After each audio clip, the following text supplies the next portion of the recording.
Hi there, I'm Matt from World of Ukes with a look at some strings today. I've got fluorocarbon strings from Ohana, which they've now brought out.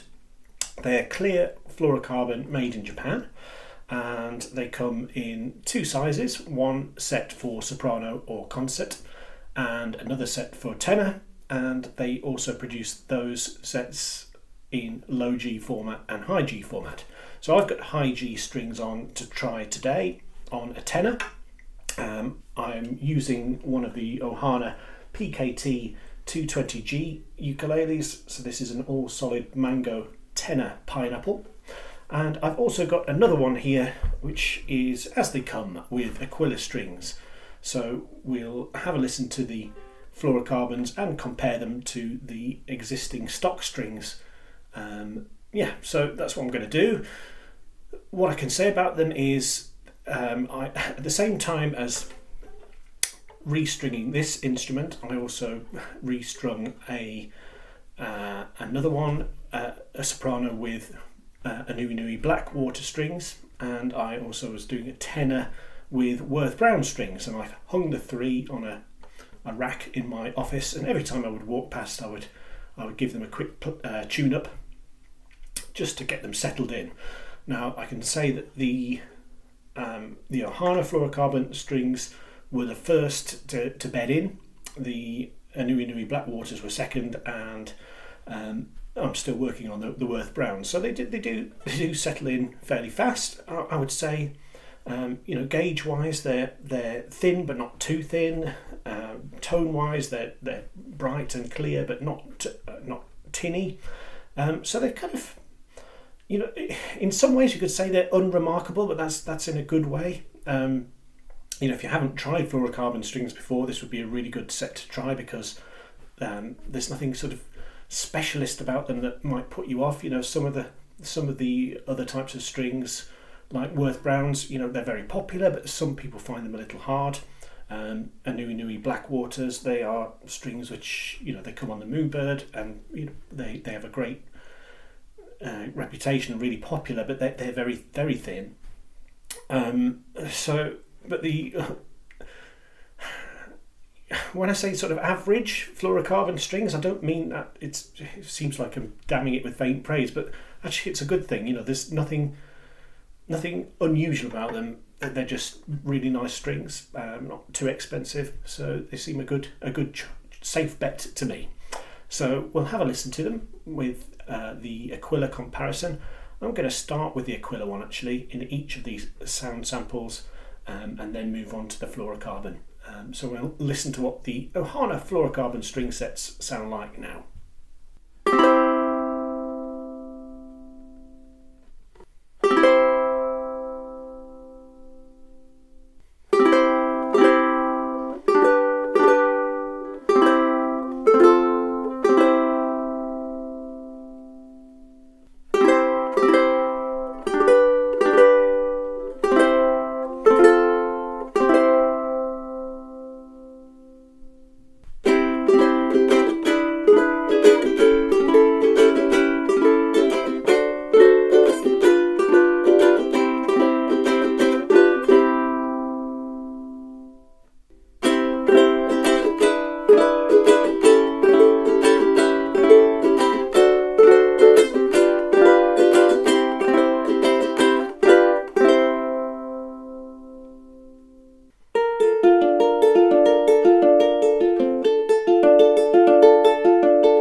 comparison of the new Ohana Fluorocarbon strings with the Aquilas on this PKT-220G pineapple tenor, also from Ohana.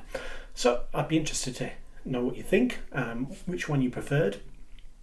One thing that's very difficult to put across on a video is the finger feel. They're a little stiffer, definitely the Aquila strings, because they're a little bit thicker, that I find them a little harder on my fingers. I don't find them difficult particularly, but I prefer the feel of fluorocarbons. Certainly Aquila maybe get a bit of a bad rep these days. Often people want to take them off, including me on some models, but actually work pretty well on this pineapple. So it's not as cut and dried as I thought, but definitely I prefer the feel, and certainly when picked I like the clarity of these Ohana fluorocarbon strings.